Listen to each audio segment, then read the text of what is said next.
वेदांत दर्शनम प्रथम अध्याय चतुर्थ पाद। प्रश्न: गत 3 पादों में युक्ति प्रमाण पूर्वक ब्रह्म के स्वरूप का और जीव ब्रह्म की पृथक पृथक सत्ता का निरूपण किया। अब इस चतुर्पाद में प्रकृति का ब्रह्म से भिन्नत्व कथन करते हैं।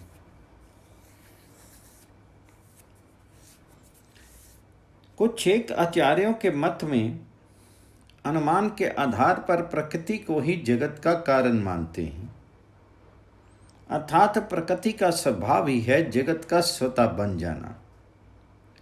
जगत का बनाने वाला अन्य कोई ईश्वर आदि तत्व नहीं है। इसकी सिद्धि में निम्न प्रमाण प्रस्तुत करते हैं।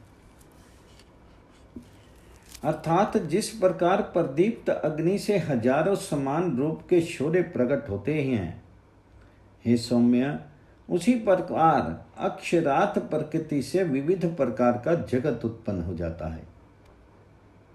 दूसरा उदाहरण, जैसे मकड़ी अपने शीर में से जाला बना लेती है और समेट लेती है, पृथ्वी में स्वतः बीच मधुर व तिक्तता को धारण करते रहते हैं, और पुरुष के सिर और शीर से स्वतः केश और लोम उत्पन्न होते रहते हैं, वैसे ही अक्षरात प्रकृति से स्वतः ही जगत की उत्पत्ति और प्रलय होती रहती है।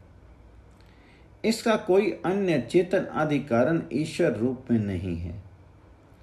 इस पर आचार्य कहते हैं, इति चेतना, अर्थात ऐसा कहना युक्ति युक्त नहीं है, क्योंकि शरीर रूपक विन्यस्त गृहीते, अर्थात प्रकृति से शरीर व भौतिक पदार्थों की रथ के अलंकार रूप में च और दर्श्यति, श्रुति वाक्य में प्रकृति को उपादान कारण और ईश्वर को निमित्त कारण रूप में उल्लेख किया गया है। जैसे आत्मा को इस शरीर का रथी जानो, शरीर को रथ, बुद्धि को सारथी, मन को लगाम, इंद्रियों को घोड़े आदि जानो। इंद्रियों से सूक्ष्म इंद्रियों के रूप रस आदि विषय, विषयों से सूक्ष्म मन, मन से सूक्ष्म बुद्धि, बुद्धि से सूक्ष्म आत्मा और आत्मा से भी सूक्ष्म परमात्मा। परमात्मा से परे कुछ नहीं, वह अंतिम सीमा है। वह परम पिता परमात्मा संपूर्ण भूतों में छिपा हुआ है, निराकार होने से नेत्रों से प्रत्यक्ष नहीं होता है। इसलिए अज्ञानी लोग उसकी सत्ता स्वीकार नहीं करते, परंतु सूक्ष्मदर्शी लोग अपनी सूक्ष्म बुद्धि से वेद रूप काव्य और सृष्टि रूप विलक्षण रचना को देख करके उसकी सत्ता को स्वीकार करते हैं। दूसरे, जो पूर्व पक्ष ने स्फुलिंग का उदाहरण प्रस्तुत किया, वह इसलिए समीचीन नहीं कि जब तक कोई चेतन पुरुष अग्नि को नहीं जलाता, तब तक उसमें से शोले नहीं निकल सकते। इसी प्रकार जड़ रूपी प्रकृति को भी जगत रचना में किसी चेतन तत्व की अपेक्षा रहती है, क्योंकि जड़ सदैव चेतन के प्राधीन रहता है। जैसे बिना चेतन कुमार के मिट्टी से घड़ा स्वयं नहीं बन सकता, वैसे ही जड़ प्रकृति से स्वतः संसार नहीं बन सकता। बिना चेतन रूप में ईश्वर के स्वीकार किए, इसलिए ईश्वर निमित्त कारण है संसार के बनाने में, प्रकृति उपादान कारण और ईश्वर की शक्ति निमित्त कारण होती है। प्रत्येक वस्तु के निर्माणार्थ उपरोक्त 3 कारण अवश्य होते हैं। इनके अभाव में कोई वस्तु नहीं बन सकती। फिर इतना विशाल और विचित्र संसार कैसे बिना कर्ता के बन सकता है। तीसरा, जो मकड़ी का उदाहरण दिया, वह भी इसलिए उचित नहीं कि जीवित मकड़ी ही जाला बना सकती है, मरी हुई नहीं। जीवित में चेतन तत्व जीवात्मा निमित्त कारण होता है, इसलिए प्रकृति से स्वतः जगत की उत्पत्ति मानना युक्ति परमान विरुद्ध है। प्रश्न, आप प्रकृति की सूक्ष्मता का वर्णन करते हैं। कारण प्रकृति सूक्ष्म होने से ही जगत के उपादान कारण होने में समर्थ है। यदि स्थूल सावयव होती तो उसका कोई अन्य उपादान कारण होता, क्योंकि सावयव निश्चित रूप से किसी का कार्य होता है। कारण प्रकृति का कोई उपादान कारण नहीं, जैसे मूल का मूल नहीं होता, इसलिए मूल प्रकृति जगत उत्पत्ति में उपादान कारण है। और जीवात्मा के सुख दुख आदि भोगों का आधार ये स्थूल शरीर है, जो सूक्ष्म प्रकृति का कार्य है। प्रश्न, प्रकृति को ही स्वतंत्र निमित्त कारण भी माना जाए, ये उचित नहीं। इसे कहते हैं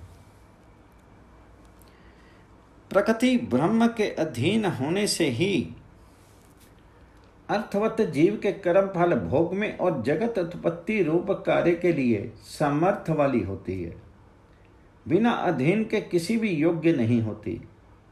यही ऋषि मुनियों ने जान करके उपदेश किया कि चेतन की प्रेरणा के बिना जड़ वस्तु में गति होना संभव नहीं।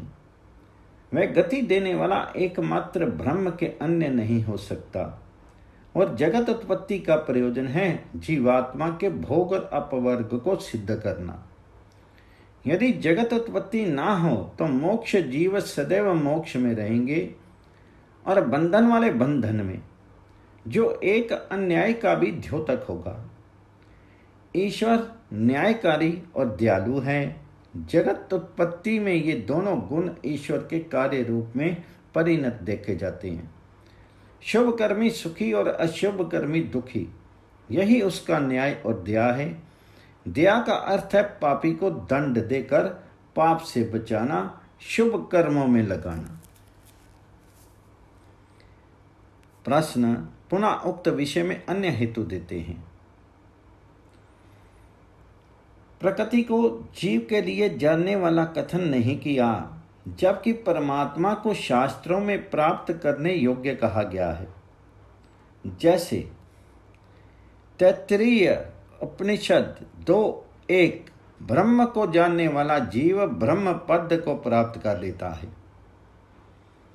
तद विष्णु परम पदम सदा पश्यन्ति सूर्य।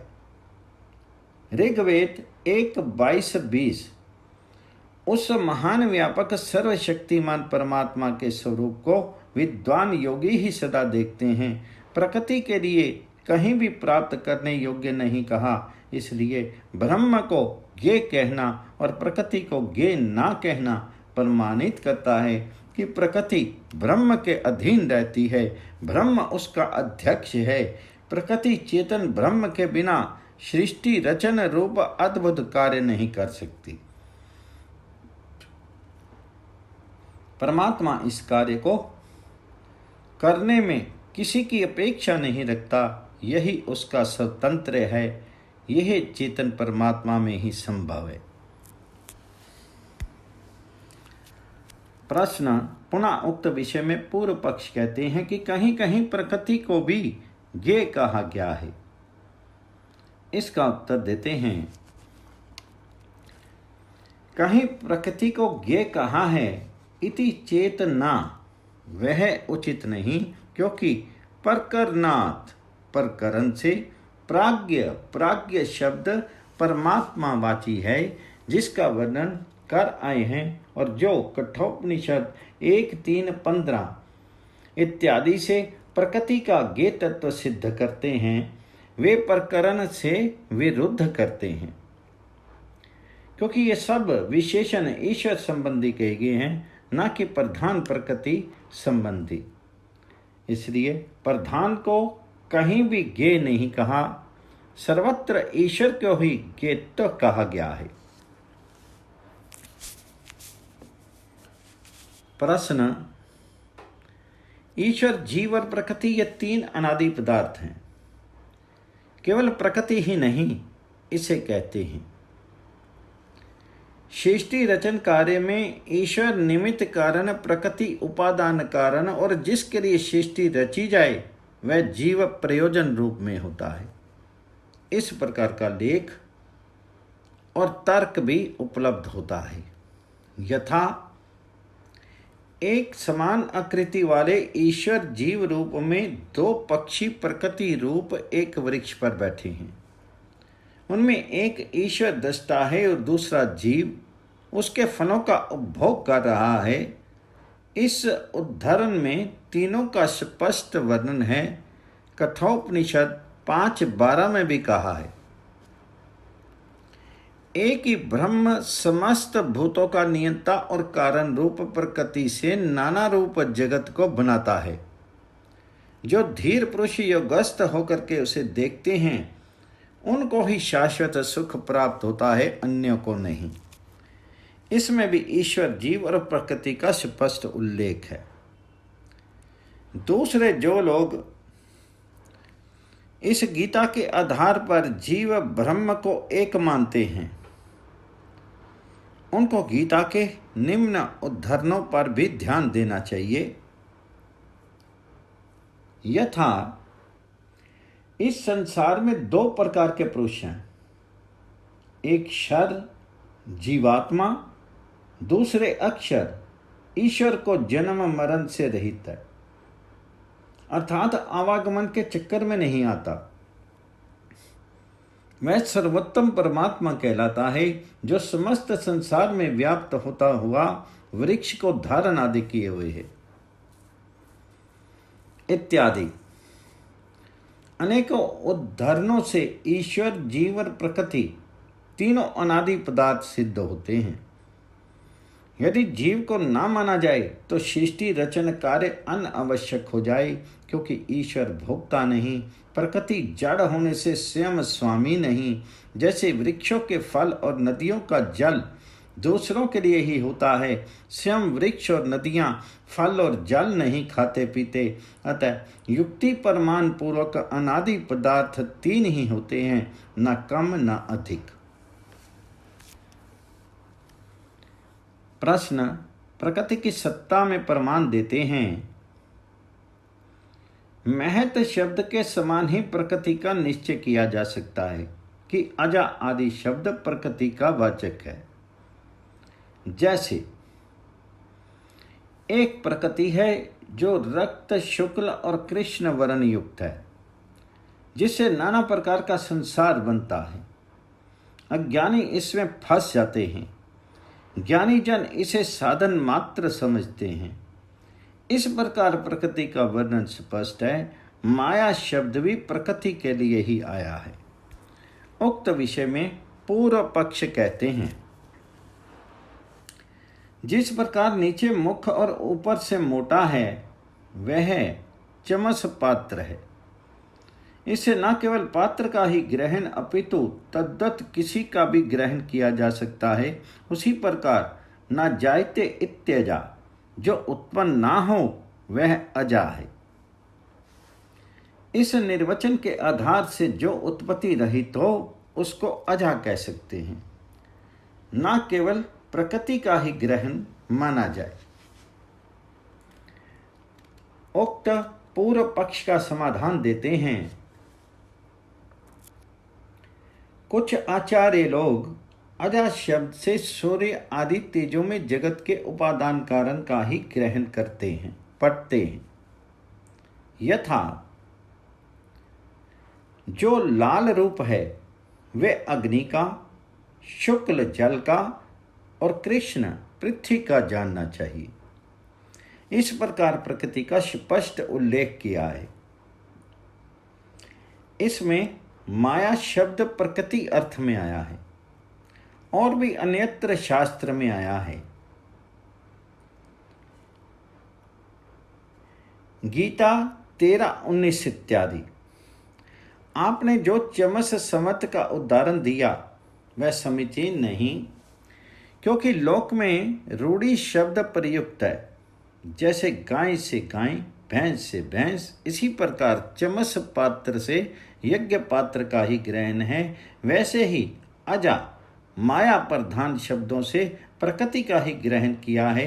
जैसे अजा शब्द स्त्रीलिंग है जो ईश्वर और जीववाचक कभी नहीं हो सकता, इसलिए कहा है प्रकीयते अन्या इति प्रकृति, जिससे यह कार्य रूप प्रपंच अर्थात जगत बनाया जाए वह प्रकृति कहती है।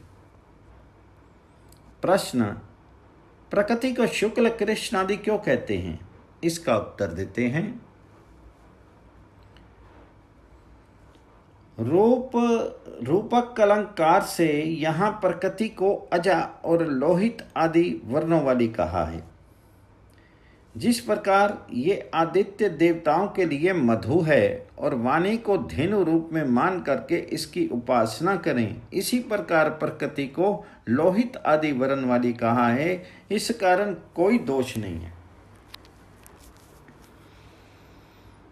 प्रश्न, पुनः आशंका करते हैं कि पद से एकमात्र प्रकृति ही जगत उत्पत्ति में कारण हो सकती है।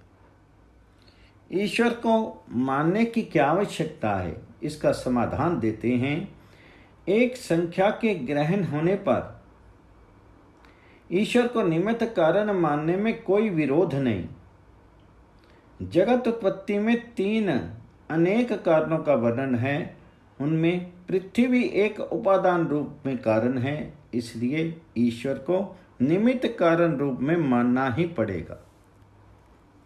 दूसरे, प्रकृति जड़ है। जड़ चेतन अधीन होती है, जैसा कि पूर्व 1, 4, 3 सूत्र में वर्णन कर आए हैं। यहाँ उसकी पुनः विस्तार से उल्लेख करने की आवश्यकता नहीं। प्रश्न, यस्मिन् पंचजना आकाशश्च प्रतिष्ठिता, बृहदारण्य 4:4-16। इस वाक्य में पंचजन शब्द किसका वाचक है? इसका उत्तर देते हैं।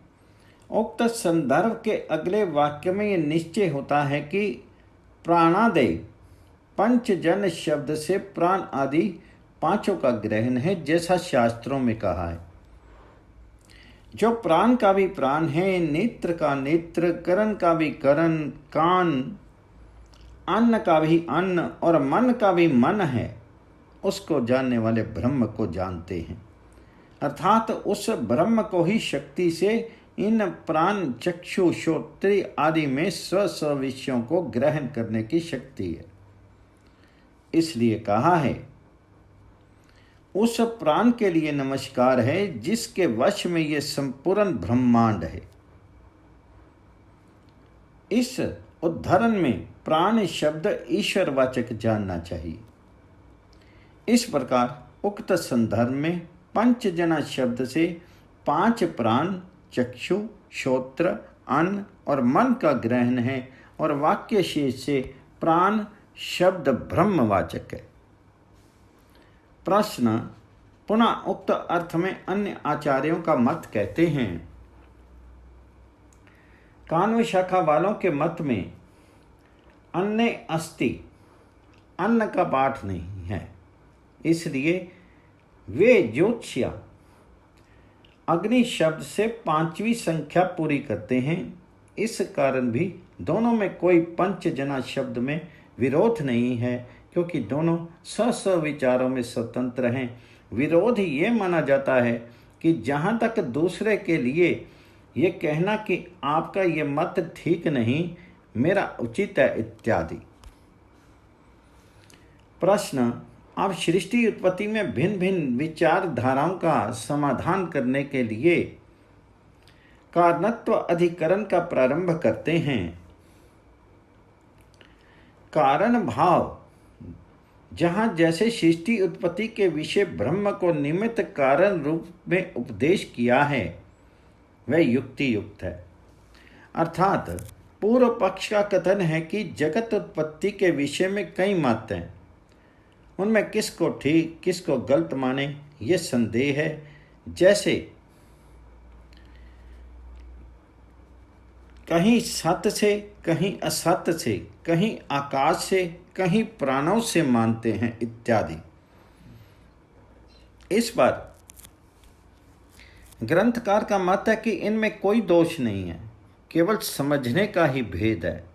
जैसे सत्य से मानने का अर्थ है कि जगत उत्पत्ति से पूर्व प्रकृति अपने कारण स्वरूप में रहती है, अथवा जगत का उपादान कारण प्रकृति है जो सत्य सदा रहती है। असत्य का अर्थ है उत्पत्ति से पूर्व कार्य रूप में नहीं होती। असत्य कार्य को अविद्यमानता, इसे ही प्राग भाव कहते हैं। जहाँ आकाश और प्राण आदि में जगत उत्पत्ति मानी है, वहाँ आकाश प्राण आदि का वाचक ब्रह्म को माना है, ना कि भौतिक आकाश व प्राण आदि का ग्रहण करना। इस प्रकार सृष्टि उत्पत्ति में ब्रह्म निमित्त कारण, प्रकृति उपादान कारण सर्वशास्त्र अनुमोदित है, कोई परस्पर विरोध नहीं। पुनः उक्त विषय में अन्य हेतु देते हैं। पूर्व से ब्रह्म की अनुवृत्ति होने से कोई विरोध नहीं। जैसे इस वाक्य में ईश्वर ने कारण रूप प्रकृति से कार्य रूप जगत बनाया, क्योंकि तैत्तिरीय 2:5 में उस आनंद में ईश्वर ने सृष्टि रचना से पूर्व ये सोचा कि मैं सृष्टि उत्पन्न करके बहुत सी प्रजा वाला हो जाऊं।